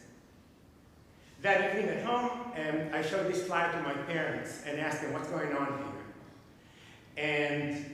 And my father told me very simply, in 1967, we conquered the West Bank and Gaza, and since then, we are ruling ruthlessly over Palestinians who live there. And he said, and I remember this image, he said, we are standing on their feet with our own heavy boots, and when they dare to try to push us off, we hit them and blame them for being violent. In the years that followed, I learned a lot about the occupation. A lot of it from B'Tselem reports, that the same organization that Michael just mentioned.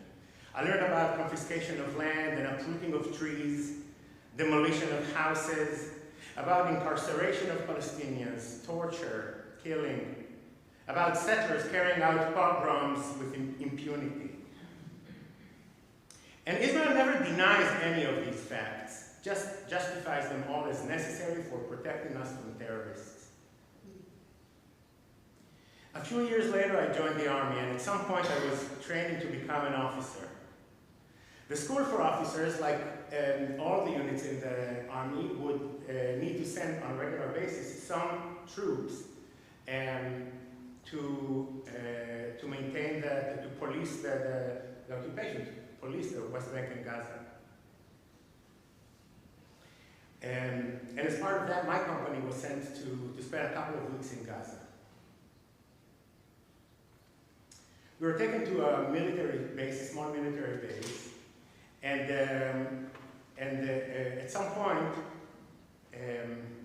well, we were replacing a unit that was there.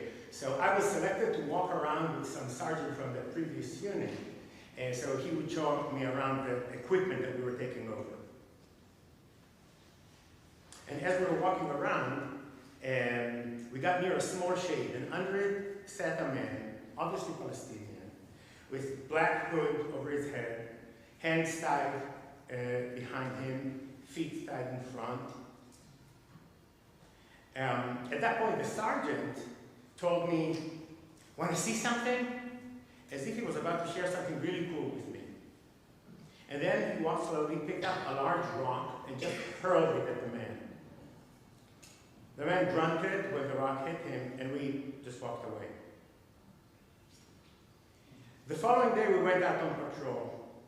Before coming to Gaza, I'd already thought about whether it would be ethical of me to participate in this kind of activity.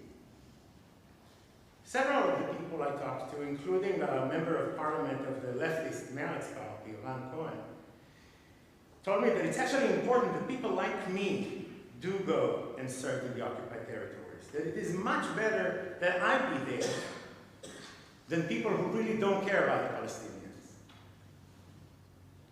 So I decided to go out on patrol at least once to see what that's like. That day, we didn't shoot anyone. We didn't kill or wound or even arrest anyone. And yet what I learned that day was that when the context is occupation, even the smallest things a soldier does are wrong. Walking around. We were walking around in an urban area, wearing uniform, carrying guns. So actually guns was not the biggest problem because kind of my M16 was strapped on my back and I could almost pretend it wasn't there. But we were also all holding clubs.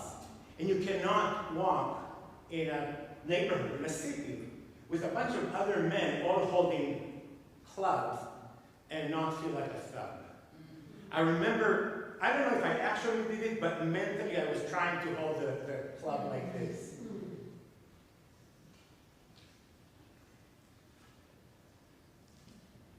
And we weren't just walking. At some point, we came across a pile of garbage that was blocking a small intersection.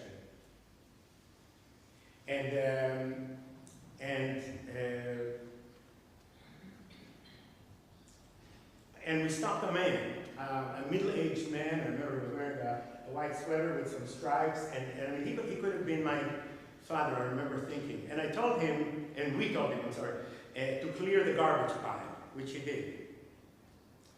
Now, Palestinians, this was during the first Intifada, Palestinians would make such roadblocks to interfere with the movements of the army. And at first, soldiers would clear those piles. But then, some of the Palestinians booby-trapped those. So the solution of the army was, okay, so let the Palestinians, we'll just grab whoever passes by and have them clear the pile, and if they blow up, well, they did it to themselves, right?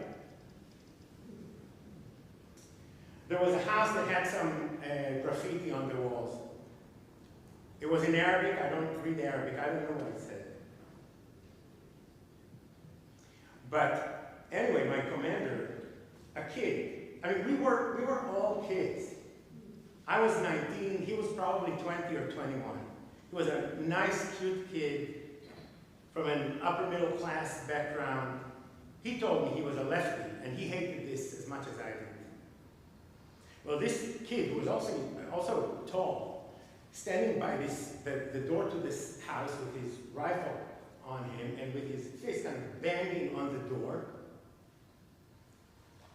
And then a man opened the door.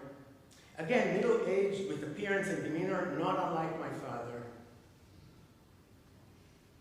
And when that man opened the door, my commander a kid, I mean, think also the disrespect, yelled something at him in Arabic.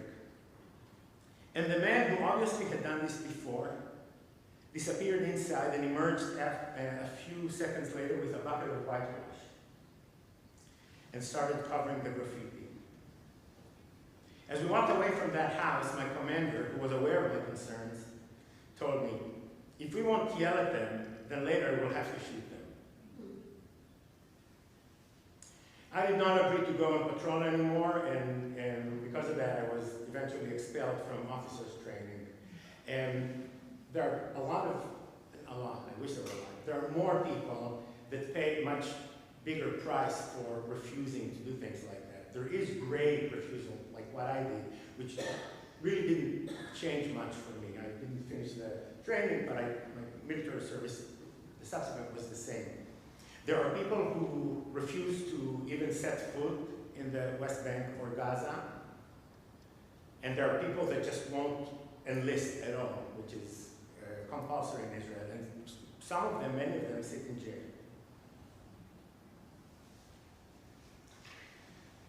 To understand what's going on really in the land, in Israel, Palestine, it's critical to understand the reality of Palestinians under the occupation, but it's not enough. If you listen to the discourse of most of the Israeli left, you would think that the history of Palestinian oppression began in 1967. The topic of the Nakba, the disaster that Israel inflicted upon the Palestinian people when it was established, is a very difficult topic for all Israeli Jews to face. When I started asking my parents about it, they told me that of course the Palestinians did not leave of their own accord. But their response did not encourage further discussion. My dad said, there are millions of Jews living here right now, and we just have to face this reality. But what I really took from his response was his tone, in which I heard anger and even some fear.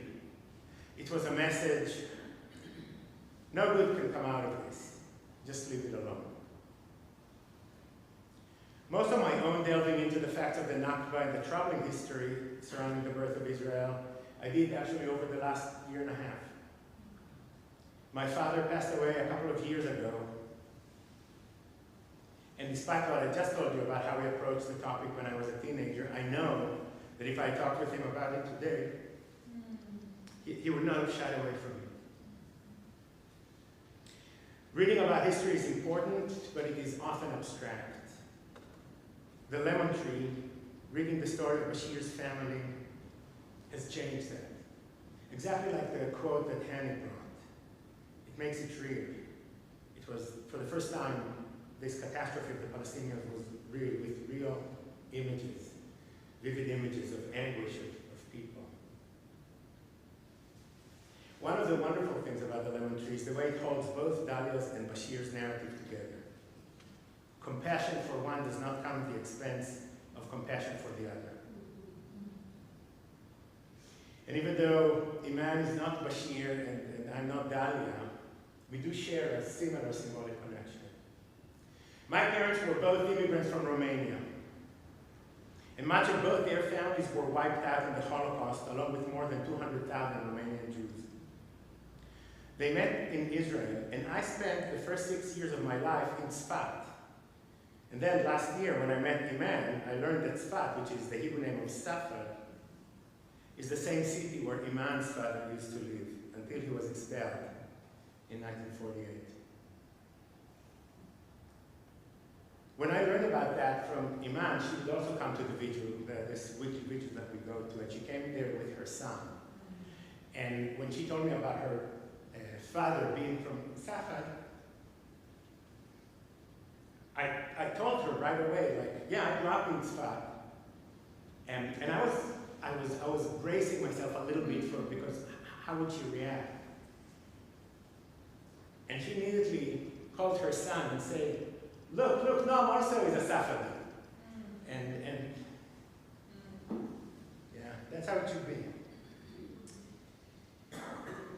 Let's go back to the present. A few weeks ago, when Israel resumed its onslaught on Gaza, a pretty massive protest broke out immediately in Israel. Many people felt like the war is serving Netanyahu's own twisted agenda and that of the right-wing government, and it's depriving the remaining hostages that are alive with any hope. These protesters, however, except for a tiny minority, did not even mention the fact that the night that Israel broke the ceasefire, it bombed and killed over 400 Palestinians in Gaza. About half of these were children. How could this be? How could these protesters not care about such horrific loss of life, even when they themselves agree that the action served no purpose? There is a direct line that connects what was done to Bashir's family, to Iman's family, to the stories you heard about Michael's and Hani's families, to the men I told you about in Lorraine that were forced to bark, and what I told you about during the patrol, all the way to this protest.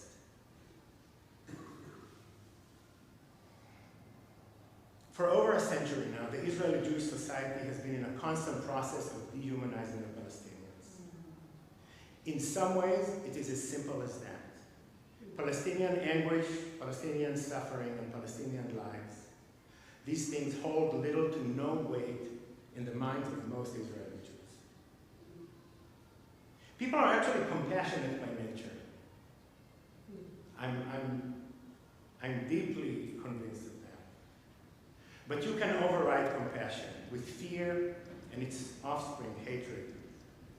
What makes people able to treat other people as less than human, and the way they justify it to themselves is through telling themselves a scary story. And this is the story that Jews in Israel, and really around the world, have been telling themselves. They, one of the words, by the way, that I learned to really hate this year is they. They are out to get us. They are all Muslim fanatics. The UN offered both of us peoples a fair deal, like you heard, and they refused to take it and declared war on us. If they had a chance, they would slaughter us all, so on and so on. These stories resonate incredibly strongly with the very real Jewish trauma. But all of us have a duty to tell fiction from fact. It is the duty of every one of us to dig a bit deeper and to figure out if the stories are true. We can read history books or books like The Lemon Tree, which taught all of us, I think, about 48 and the Nakba. We can watch movies, and I have one or two to add to Michael's list, which I know he has a long list. But we can teach ourselves, and we can find out some more about the origin of Zionism, about 48, about the occupation, about the intifadas and what they were and what that word means, the Oslo Accords, the Camp David summit in 2000. Having done some of that work myself, I'm convinced more than ever that the world, America, we must stop Israel from destroying the lives and hopes of more and more innocent Palestinians, more and more innocent people. I also think it's the only chance to maybe save something of the Israeli society itself and something of its humanity, because when you dehumanize others, you lose your own humanity. I'll end with a little story that I learned about in an interview with one of the survivors from one of the kibbutzim, and one of the survivors of October 7th. She is a member of this organization that drives, and used to drive. I think they're still doing it, but it's harder, of course. People in Gaza who are in need of medical care to drive them to Israel. And she said this, right? I mean, her kibbutz was one of the targets of October 7th. She lost family and friends. And she, in that interview, brought this story. This is the story about the Admo. Admo is a spiritual leader of the Hasidic community of Klassenberg in Poland, whose wife and 11 children died in the Holocaust. The story is that the Admor once told his disciples, "It could have been worse." And when he asked what could possibly have been worse, he answered, "We could have been the killers." It breaks my heart to say that this is where I think we are right now. Thank you.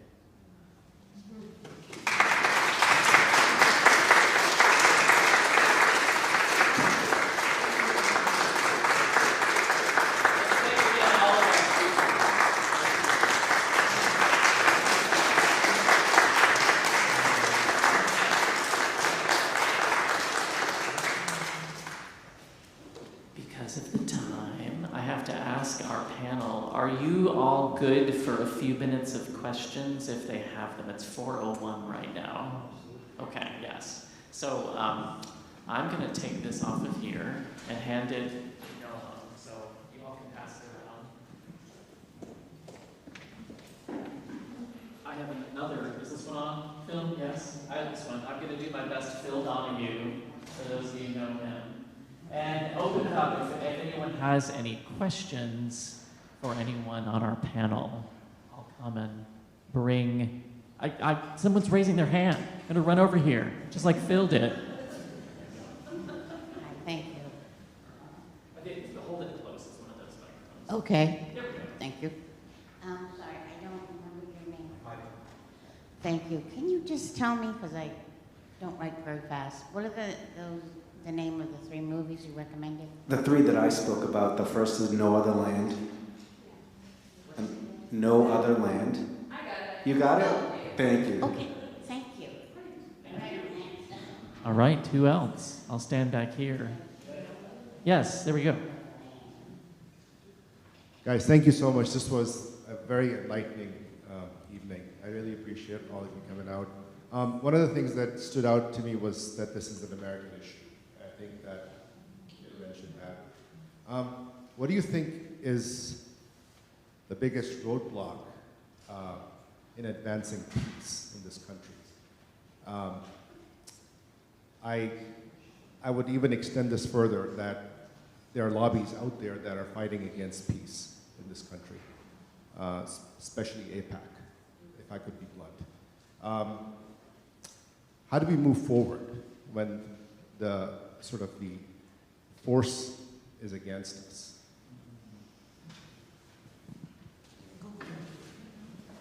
So, from my perspective, I mean, this is, politically speaking, Democrats and Republicans have always been for the status quo, which is always empowering Israel, continuing to funnel billions to Israel. So I feel like politically, we've always been hitting a wall here. I feel like for the longest time, I've thought through the festival that it was just a matter of reaching enough people. If they understood Palestinian experience and history and background, then we could change the political discourse and create a real change towards equity.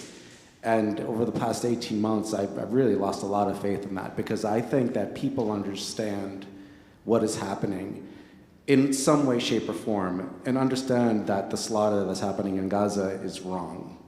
It's not achieving Israeli it's achieving Israeli goals of cleansing the land. Nothing else. It's not leading towards return of hostages or a longer peace.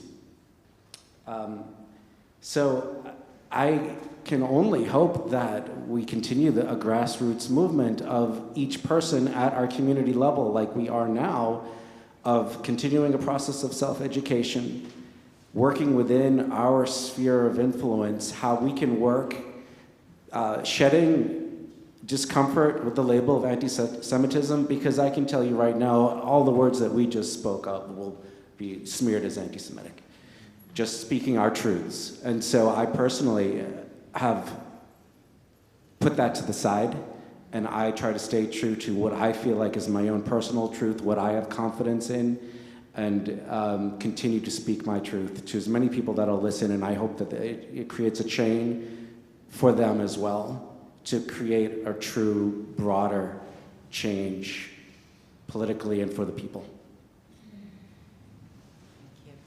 Thank you. I'll add, we are in the house of God. we make the moral case in the house of God. And I think the moral case for the humanity of the Palestinians and the Jews, it's for the sake of everyone, is the way we relate to each other as humans.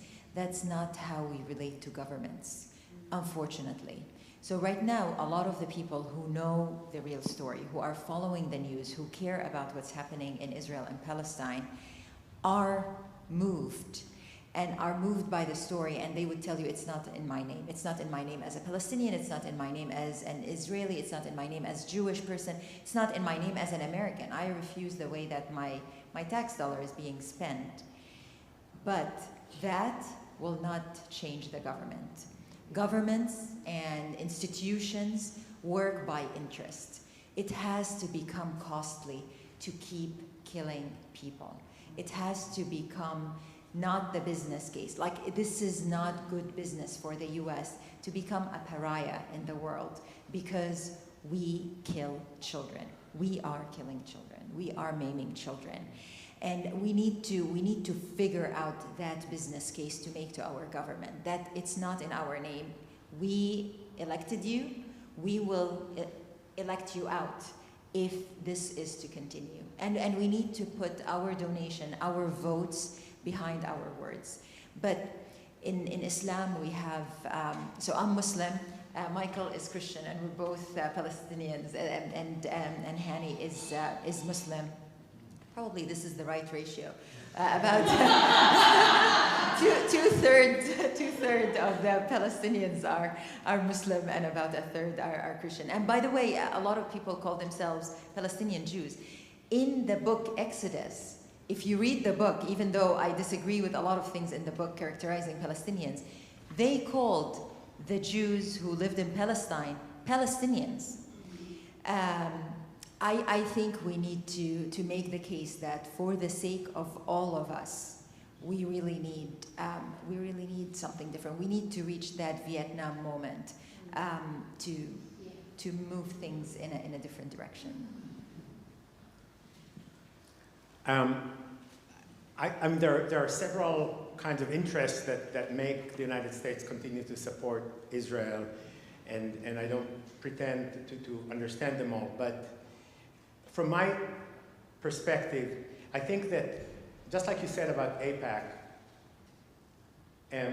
American Jews, maybe it's a big part of it is an electoral consideration, whatever it is, play a big role in American politics when it comes to Israel. And I think I have a lot more hope. Yeah, watch the movie Israelism. I have much more hope of the ability to change the minds and hearts of American Jews. As an Israeli, I see that one of the important avenues of my effective activism. I have a foot at the door, so long as I'm not too well known for doing this, in some synagogues, in some communities, and I think, and the young generation is already like, many are express solidarity and feel solidarity with Palestinians. So that's one of my directions of hope, is to change the minds of American Jews. I remembered what I was about to say about Muslims. So Prophet Muhammad has a say that I really love. He said that whoever sees something wrong should change it with his hand, if he has the ability, like by action. And if he can't, then by his words, by advocacy. And if he can't, then he should refuse it in his heart. And that is the weakest of all actions. So I hope we don't revert to only the weakest and just watch things and feel bad about them. I hope we speak up, and I hope more that we really act and stop our government. We are the problem. The US, we are the problem. Stop the funding, the war would stop. Just quickly, that I think the terrain is changing really. Historically, yes, both Democrats and Republicans were The only one issue that they agreed on was support of Israel unconditionally. And now we're seeing a change within the Democratic Party. The vast majority think of Israel as doing, atrocities. They think of Israeli government policy are not really congruent with their own values, which is different on the Republican side. And the new thing that is really alarming to me is that you see all these right-wing dictator-like regimes in the US and around the world trying to rehabilitate themselves. They are anti-Semitic for sure, right? But they're trying to rehabilitate themselves by advocating for the policies of the State of Israel. That's happening in France, that's happening in Hungary, it's happening all over Europe. And here in the States, when Elon Musk stands in New York, in the garden, is it the Madison Garden, and does a salute, and the ADL excuses that, is just too much. So there's this new coalition with right-wing minded people and the government of Israel to become a mainstream. And that's really very dangerous. Yes, over here. I wonder if the speakers would want to comment on the idea that is widespread that Gaza has been destroyed and the idea that Palestine is pretty much finished. I say this in agreement with the comment that it's only a matter of time before the Palestinians go back to their homes. And with the idea in mind that the Palestinian flag, I've seen it on TV waving in every capital of the world in the streets, and it waves down at Natick Center every Saturday at 1 p.m.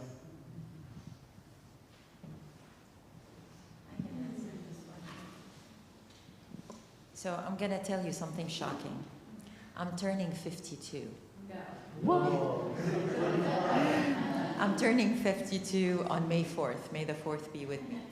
But I'm saying that because I was born and raised in Saudi Arabia. I lived my life visiting my family in Syria. So everyone in the summer, all the expats would go back to their country. I would go to Syria to see my family in Damascus. And Damascus was that other home. We're not originally Saudis, so we have to have home somewhere, and that was Damascus. And it wasn't until 12 years ago that I became a US citizen, and I started looking for ways to go to Palestine. And I was told that you can fly all the way with your kids and be turned back and get on that fly back. And I asked them, so how would I go? And they said, the best way to go is through Jordan. But I've never been to Jordan in my life. So fast forward 6 years ago, in March of 2019, my sister, who heads one of the NGOs, moves to Jordan from Washington, D.C. And I thought, finally, I have my opportunity, my window.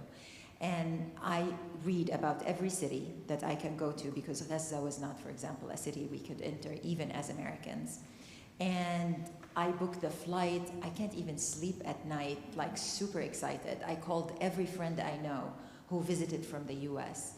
And then 2 days before the trip, my father-in-law, who's from Jerusalem, passes away. So my husband said, we have to cancel the trip. I told him, absolutely not. You go and attend to your father's funeral in Saudi Arabia. I'm going with my kids. And he's like, you can't. You're my wife. You have to show up. So we end up traveling together. I showed up the first day, which is the most important day in the funeral, and I told him, no, I've been waiting for this 45 years of my life. I'm not going to change the plan.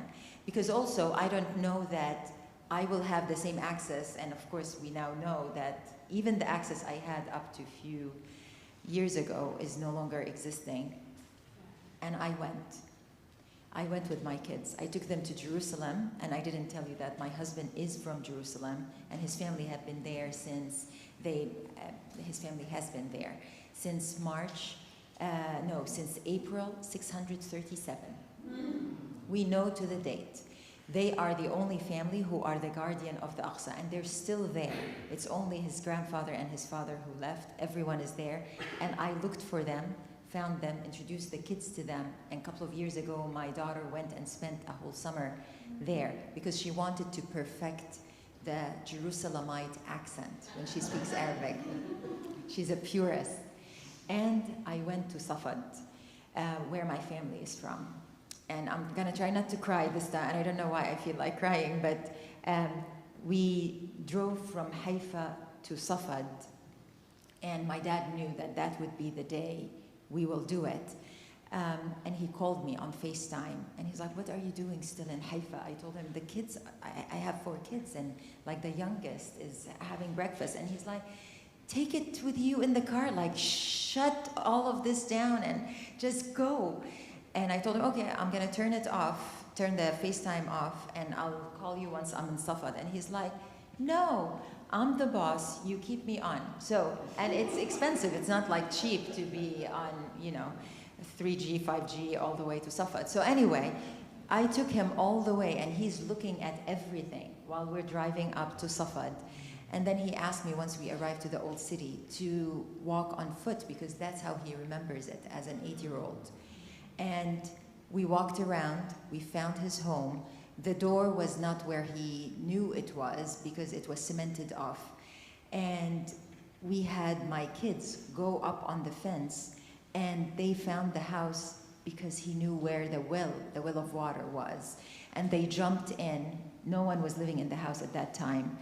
And we cried, we laughed. We then walked together to his father's old store and his grandfather, 2 stores, the top one, the bottom one.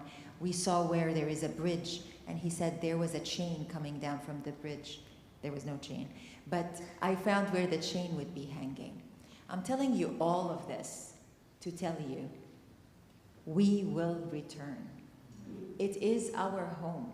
I've never walked in a place on earth where I felt it's my home, like in Palestine. In Saudi Arabia, I was called the Palestinian. In the US, people ask me, where's my accent from? I lived in Switzerland, same thing. That is my home. That is where my father was born, my grandfather, my great-grandfather, and the same thing for our kids. We will go back. Amen. One more from Gail. Thank you. I have, at my age, I've wondered many times what allows people to loosen up on their fear of the other. And I find that it is much easier to hang on to the fear and the resulting power of hatred if we say, I'm not just protecting me, I'm willing to make sacrifices and die, but my children, my family members, that this is the thing that will keep people from changing and taking a chance, taking a risk to trust others. And I'm wondering if any of you have experienced, witnessed what allows people to let go of that at least a little bit. I'm going to hear this all along, so I will not be the one to answer. Someone else should. Just to say from my own perspective, I grew up in a household where we really set aside any type of Palestinian identity. It was not encouraged at all. And even I can tell you right now, my parents would not be happy that I'm sitting here having this conversation in any way because of the risk and the fear and backlash and any personal ramifications that could happen to me or to my family in Palestine. And I somehow try to set that aside and do what I feel like I need to as an individual to be true to, I want to use the privilege that I have here in the United States. And as we're saying, the US is complicit in what is happening in Palestine and Israel. And so I feel like I have no choice. I have an obligation to take every moment and set those fears aside and do whatever I can in whatever capacity I am able.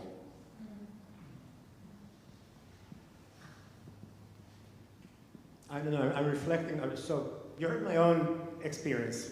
The first time I learned about Palestinians, my dad immediately framed it in a way that humanized them, and it was clearly wrong and so on. So I did not myself need to make that path. There were truths that I discovered along the way, but I'm reflecting with your question on kind of conversations that I'm having and have been having. I mean, this has been a trying period. And I don't know if it's people justifying so much or afraid to let go because, justifying it by their own kids. It's the general sense of our tribe is under attack. It's the we and the them, and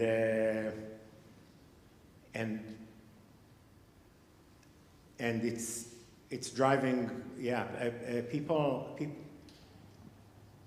I'll share with you something that's weighing very heavily on me right now. I've been singing for a long time, for almost 10 years, with a group of Israelis in Boston area. And this year and a half has been very tough. To make a long story short, I mean, nobody else there thinks like me. But we've managed to maintain what we had until now. I don't know what's happening now. This Tuesday is going to be Memorial Day in Israel. And our group takes part in Memorial Day ceremonies, so this year in a synagogue. And I thought, I cannot be in an evening that commemorates all the casualties on the Israeli side and not mention the Palestinians. I cannot be in an evening like that. There is a joint Memorial Day event in Israel by a forum of bereaved families, Jewish and Palestinians, which is absolutely amazing. And if I could, I would have attended that. People are arranging group watches of it live here, but it's middle of the day, I cannot. But for that I was supposed to go with my group, I reached out to the synagogue ahead of time and asked the organizer, she's an Israeli, if I could just read a small passage. I wrote a very small passage. It's 40 seconds it takes to read it. And it's really not saying that Israel is wrong in any way. It's just saying we are in this together with the Palestinians. There are Palestinians that have also lost their lives. There were also were created B'Tselem, in the image of God. Let's find in our hearts a place for them. That's it. After deliberation and thought, they didn't agree to this, which is fine. I mean, I wish it was different, but it's fine. So only at that point did I share with my team, with my group, a few days ago, look, this is how I see things. I'm not writing this to convince you, just so that you understand why I'm not joining this year. I told them, I asked to read this. They didn't agree, so that's why I cannot, I cannot be with you. They thought that maybe I was going to force it on them, like I would talk about it and everyone would associate it, my speech with them. And I explained to them, look, no, I would say other things and I would anyway let you know in advance. And had you objected, we wouldn't have done it. But essentially nobody's talking to me now. That there's a real chance that I'm losing this group.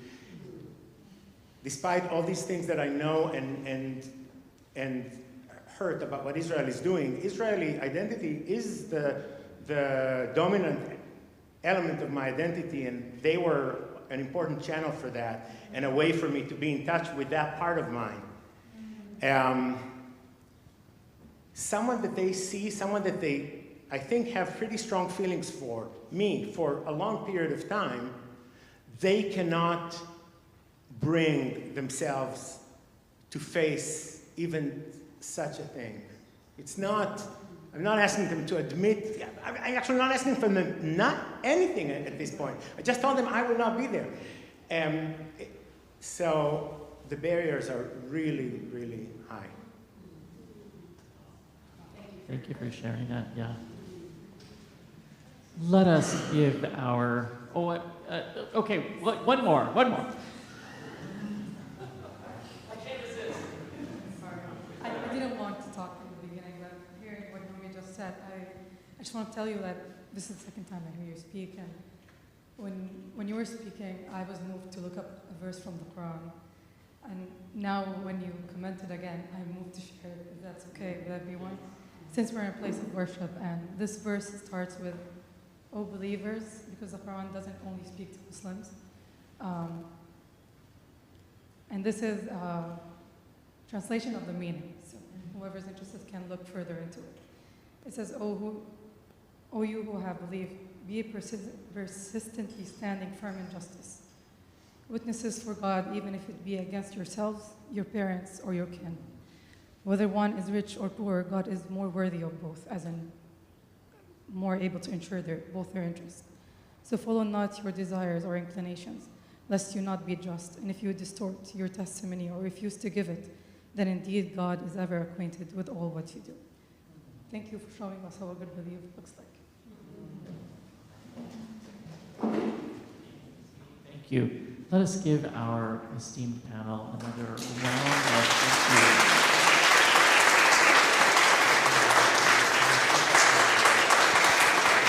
Amazing. So I'll be brief, wrapping us up. You got this little piece of paper when you came in. This is your wondering sheet, your reflection, perhaps even your charge. The idea that I know each of us came into this with a story about Israel and Palestine. I hope we have learned some new story that can, again, back to the notion of a single story is very dangerous. To think about one thing you want to remember, one thing that you want to do with what you've learned, what you feel in your heart in this moment. And then, who else is going to read the lemon tree in your world? Who can you pass that book on to? So these are little prompts in an invitation, and I encourage everyone, I know it's later than we thought, even for 5 minutes, grab a cookie. There's some fabulous food that way, some lovely bread and drinks, meet a new person, share one of these things with them, because this is really important work that we're doing together. I wanted to end with a quote, and that makes me feel very Palestinian to end with a quote, right? I'll claim that, a little bit of my identity. It's from a beautiful book called Soil by Camille Dungy, if you've read it. She's a poet, and she's a professor, and she's a gardener, and she's been sort of doing this work in Colorado. And in the book, she has this quote, "I can't dig in my garden, my 2/10 of an acre of some homesteader's 160, without digging up all this old dirt. Manifest destiny, settler colonialism, complications, and complicity." And when we do this work, we are digging it all up, and sometimes it's something that maybe we didn't think we were going to get, maybe something we didn't want to get, but that's part of how we work the soil of being together with one another. So may we go from this place and continue to work the soil and dig up maybe the old dirt, maybe some new dirt, and move that around in our worlds together. So thanks to all of you for being part of this. Another round of applause. I just don't get into the applause. And again, please join us in the fellowship hall down the way for some light refreshment. Can I just extend an invitation? Yes, please. So I'm a UCC minister, and I just gave a really